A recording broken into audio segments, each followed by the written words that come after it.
Muito bem, nós estamos aqui para gravar mais um livro do Novo Testamento. E esse livro é um livro especial, é 2 João. Por que ele é especial? Porque ele é o menor livro do Novo Testamento. Só tem 13 versos. E alguém, por olhar ele tão pequeno assim, pode desprezar. Mas a verdade é que nas coisas pequenas, nas coisas que nós às vezes não pomos atenção, estão grandes valores. E 2 João tem um grande valor. Essa carta de 2 João, que é mais ou menos continuação de algumas coisas que João fala na sua primeira carta, e também algumas coisas similares com a terceira carta, tem um valor enorme. Poucas pessoas pregam em 2 João. Poucas pessoas lê 2 João. Uma carta que a gente pode ler em 6, 7 minutos, tá? Podemos lê-la completamente, mas tem um valor muito grande. João escreve a senhora eleita. Nessa carta, ele encontra destinatário, a senhora eleita. Ele também se identifica como João, o presbítero. E nós vamos meditar. Esse vídeo é um vídeo introdutório, te dando uma ideia geral dessa carta, e depois nós, no próximo vídeo, falaremos dessa carta. Vai ter 2 vídeos, esse aqui, basicamente, introdutório, e depois a carta em si. 13 versos apenas, menor livro do Novo Testamento, nos traz ideias profundas e verdades profundas do Evangelho de Jesus, não é? E tem o seu valor. Por isso foi aceito no cânon. É o 24º livro, só nos resta 3, 3 João, nos resta a Epístola de Judas e o Apocalipse. Nesses 3 capítulos que restam, só nos resta 25, na verdade, capítulos para concluir todo o Novo Testamento. Sendo que nós vamos estudar esse capítulo de João, que só tem um capítulo, 2 João, um capítulo em 3 João, um capítulo em Judas. Os 3 próximos livros, esse e os outros 2 que virão, só tem um capítulo, mas tem valores, sendo que 2 João é o menor de todos os livros do Novo Testamento. Nós já gravamos 235 capítulos, falta apenas 25 para acabar os 260 capítulos do Novo Testamento. Vamos então meditar um pouco em 2 João. Esse é um vídeo introdutório, te dá uma ideia geral, mas nessa ideia geral há muita coisa que nós podemos falar. Primeiramente, diferente de 1 João, 2 João e 3 João são verdadeiras cartas, apesar do tamanho. Cada uma tem um tamanho que facilmente seria coberto numa folha de papiro. Bastava apenas uma folha de papiro, que normalmente mede de 25 centímetros a 20 centímetros, não é? E seguindo o modelo das cartas daquela época. É quase certo que 1ª, 2ª e 3 João são obra do mesmo autor, provavelmente o apóstolo João, ou um discípulo dele, porque era comum empregar secretários para escrever. O autor se denomina o presbítero. Nessa carta nós temos o autor se denominando o presbítero em 2 João e em 3 João.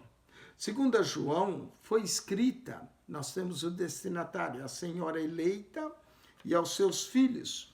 Provavelmente era uma forma velada de referir-se à igreja. 3 João já é uma carta mais pessoal, semelhante à carta de Paulo a Filemão.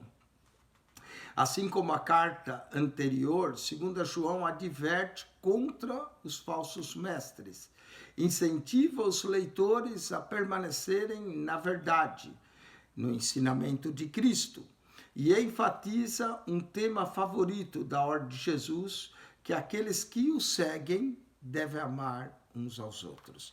Diz que um dos discípulos de João perguntou: mestre, nos fala um mandamento de Jesus. Ele disse: amai-vos uns aos outros. Ele disse: tá bom, mas fala de novo, nós queremos ouvir um novo coisa. Amai-vos uns aos outros. Tá bom, mestre, nós já ouvimos isso. Fala de novo. Amai-vos uns aos outros. Né? E nós temos 3 cartas e as 3 falam do amor. Amar uns aos outros. Amar uns aos outros como Jesus nos ama significa obedecer os mandamentos de Deus. Para os cristãos, o amor e a verdade andam juntos. Os ensinamentos de Cristo é o teste para avaliar os mestres que vêm de fora. Aquele que ultrapassa essa doutrina não pode ser de Deus. João diz isso no verso 9 e 10. Nessa carta, João está combatendo o mesmo tipo de problema que ele combate na primeira, que foi alvo dos seus ataques na sua primeira epístola, ou seja, o início da missão cristã. Havia evangelistas e mestres itinerantes, que geralmente prestavam contas a um dos apóstolos e que desfrutavam da hospitalidade das igrejas locais. Chegara a hora de ser mais energético. Aqueles cujos ensinamentos contradiziam a verdade fundamental sobre Jesus não deveriam ser recebidos. João espera fazer uma visita aos destinatários da carta em breve. Havia muito mais a dizer que ele não podia escrever. Os filhos de sua irmã eleita supostamente eram membros da igreja do próprio João, ou da onde João escreve. Quanto à autoria, o autor se intitula como o presbítero. Muitos viram nisso um título carinhoso do apóstolo João, já idoso. A epístola tem um estilo e vocabulário semelhante às da primeira epístola de João e ao evangelho de João. O fato do ensino de 2 João, verso 7, é semelhante ao de 1 João, capítulo 4, verso 1 a 3, que fala do espírito do anticristo. Alguns estudiosos entendem que certo João presbítero poderia ser alguém desconhecido que escreveu a epístola. Mas esse presbítero seria uma personagem assim nebulosa e de existência incerta. É melhor considerar que o apóstolo João é o presbítero como autor desse texto do Evangelho de João, da primeira carta, da segunda carta, da terceira e também do livro de Apocalipse. A data. Todas as epístolas de João foram escritas na mesma época, provavelmente o ano 90. Nota-se na segunda que os assuntos da primeira ainda persistem na mente do apóstolo. Ele ainda se mostra combativo em relação aos enganadores. Seu esforço é a favor da verdadeira doutrina de Cristo. O intervalo entre a redação de 1ª e 2ª João não foi muito extenso. Provavelmente João escreveu a segunda carta logo após ter escrito a primeira. O falso ensino que João mencionou em 1 João 4, 1 a 3, continua sendo um problema para os leitores de 2 João. E por esse fato acredita que a presente epístola foi escrita entre os anos 90 e 95. Quanto ao contexto histórico, o contexto de 2 João é muito semelhante ao da primeira epístola. Essa carta ela é mais pessoal, pois dirige-se à senhora eleita e aos seus filhos. Pode ser que era uma mulher que tinha uma igreja em sua casa, ou pode ser um código que João usa para a igreja, a senhora eleita.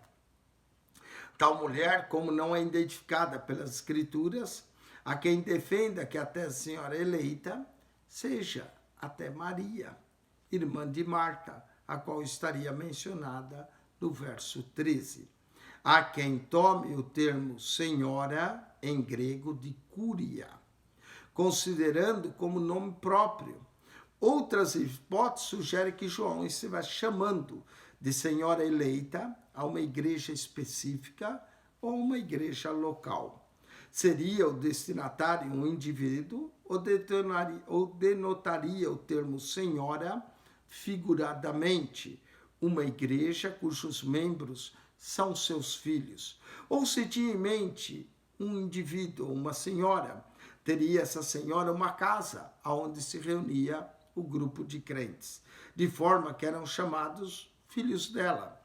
Há um paralelismo de sentimento dos judeus por Sião, a quem Paulo chamou mãe de todos nós, conforme Gálatas 4, verso 26. Nada disso se comprova. Segundo a mais rigorosa interpretação, não podemos afirmar qual tenha sido essa senhora. O ponto principal é que o grupo e que a epístola foi dirigida corria o perigo devido aos falsos mestres, falsos ensinadores. E João queria que os componentes desse grupo se mantivessem vigilantes para não serem enganados. Quanto ao conteúdo, Cristo veio e nos deu a sua doutrina, o seu mandamento, que consiste no amor a Deus e ao próximo. O amor determina nosso vínculo com Deus e com os irmãos. Já recebemos a sua doutrina. A questão agora é: vamos andar nesse mandamento?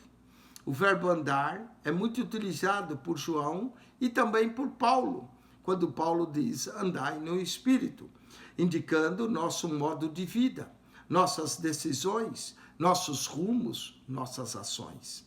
Os enganadores ameaçavam o êxito desse processo. E João trata disso, do verso 7 ao 10. Isso ocorre com aqueles que abandonam o caminho da verdade e do amor, não permanecendo na doutrina de Cristo, conforme o verso 9. Os que se desviam perdem a recompensa, perdem o fruto do seu trabalho e faz-se perder o fruto do trabalho daqueles que conduziram a Cristo, de acordo com o verso 8. João disse que alguns vão além da doutrina e é uma forma sutil de heresia. Exigir mais do que Deus exige é uma heresia. Esperar mais do que Deus prometeu é outra heresia. Esperar mais do que aquilo que Deus prometeu pode parecer uma atitude inofensiva ou não, dependendo da situação. Se alguém espera que Deus lhe dê uma casa na praia, isso não é pecado. Contudo, não sabemos se Deus fará isso ou não. Pode ser que sim, pode ser que não, uma vez que a Bíblia nunca nos prometeu esse tipo de coisa. Então, se Deus não der, qual será a reação daquele que pediu e esperou? O problema se agrava quando esse tipo de expectativa é alimentada por formas doutrinárias, como que temos ouvido hoje em dia, que estão destituídos do fundamento bíblico. Esta é uma das formas de ir além da doutrina de Cristo. A palavra do Senhor nos ensina que Ele atende aos nossos pedidos e aqueles que pedem e são coerentes com a sua vontade. 1 João 5,14, Tiago 4,3. Sobre os enganadores que não trazem a doutrina de Cristo, João diz: não os recebais em casa, nem tampouco os saudeis. Está estabelecido o limite para a hospitalidade cristã, tão valorizada pelos escritores do Novo Testamento. Não devemos ser tão bons a ponto de acolher lobos que vêm para ameaçar nossa firmeza na fé. O apóstolo não está nos aconselhando a sermos rigorosos contra os fracos na fé, mas sim contra aqueles que procuram com o objetivo de corromper a doutrina que recebemos do Senhor. João tinha muito mais para transmitir aos seus leitores, mas não quis usar uma folha de papiro para escrever. Preferiria falar face a face, para não ser mal interpretado. Ele previa uma ocasião em que visitaria esses para poder ter alegria completa. As palavras de encerramento de João, no verso 13, são mais uma mensagem de saudação dos membros de alguma igreja aos destinatários da sua epístola. Quanto à ênfase teológica, os falsos mestres que João denuncia negavam a humanidade de Jesus Cristo. O erro específico deles era provavelmente o docetismo, uma seita herética do primeiro século, e que negava a realidade do corpo humano de Jesus. Os falsos mestres passavam pelas igrejas e se aproveitavam da hospitalidade cristã. João queria que seus leitores oferecessem hospitalidade aos cristãos em viagem, mas exortou negar essa hospitalidade aos hereges itinerantes. Ele também os incentiva a demonstrar amor fraternal, pois através desse amor andariam em obediência aos mandamentos de Deus. Versos 5 e 6. Os cristãos da igreja receptora são incentivados a amarem uns aos outros e a obedecerem. É também advertido quanto aos falsos mestres gnósticos que negam que Jesus era verdadeiramente homem. Quanto à carta, ela possui só 13 versos, um único capítulo, menor livro do Novo Testamento. Ao esboço, vamos ao esboço dessa carta. Saudação, verso 1 a 3. Verso 1, a carta é dirigida à senhora eleita e a seus filhos. Verso 2 e 3, que são amados por causa da verdade. Verso 4 a 6, nós vamos encontrar o elogio e o mandamento aos fiéis. João, verso 4, faz os fiéis desde o passado. Verso 5 e 6, o mandamento do amor e a obediência desse mandamento. Verso 7 e 11, nós vamos ter o conselho e a advertência sobre os falsos mestres. Verso 7, reconhecê-los. Verso 8 e 9, acautelar-se deles. Verso 10 e 11, não recebê-los em sua casa. Conclusão, verso 12 a 13. O autor, João. O tema, andando na verdade. A data, provavelmente entre o ano 90 a 95. Considerações preliminares. O autor se identifica como o ancião, verso 1.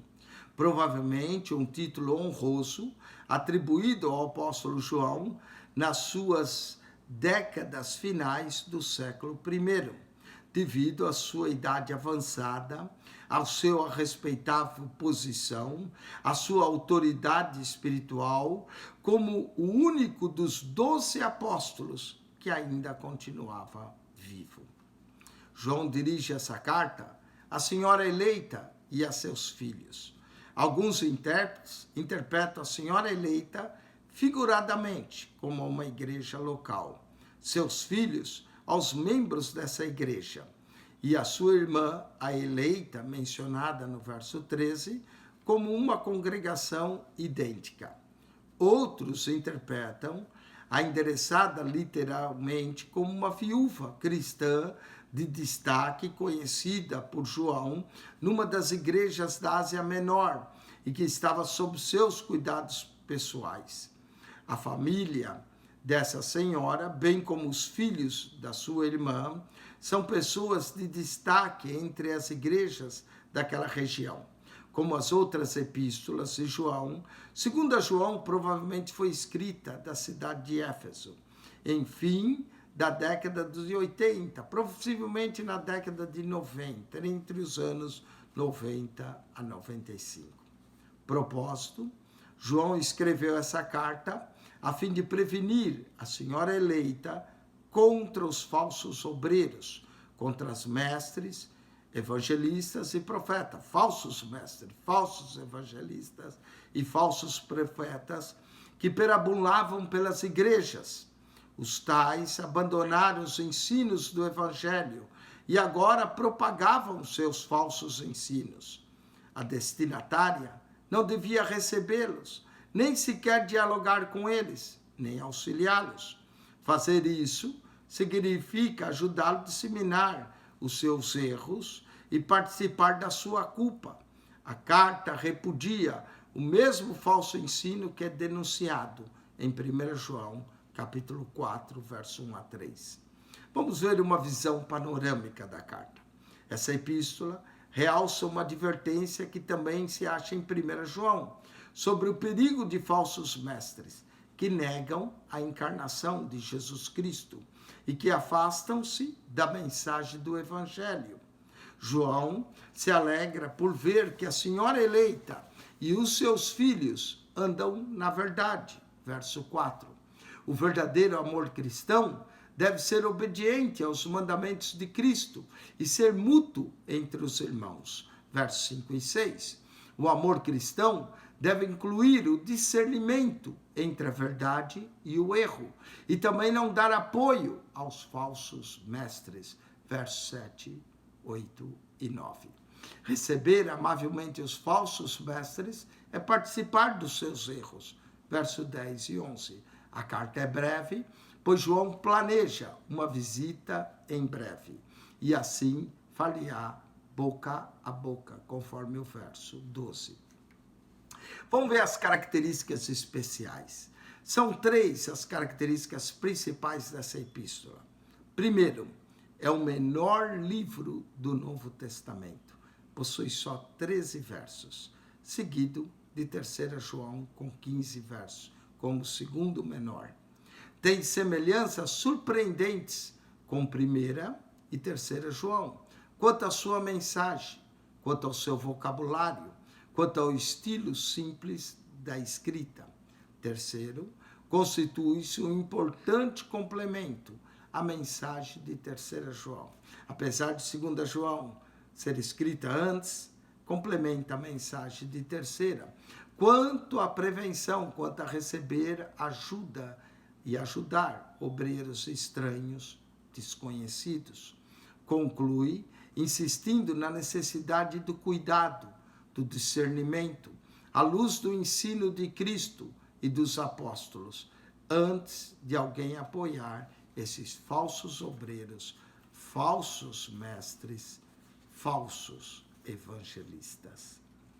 Com isso, nós concluímos a introdução nessa carta de 2 João.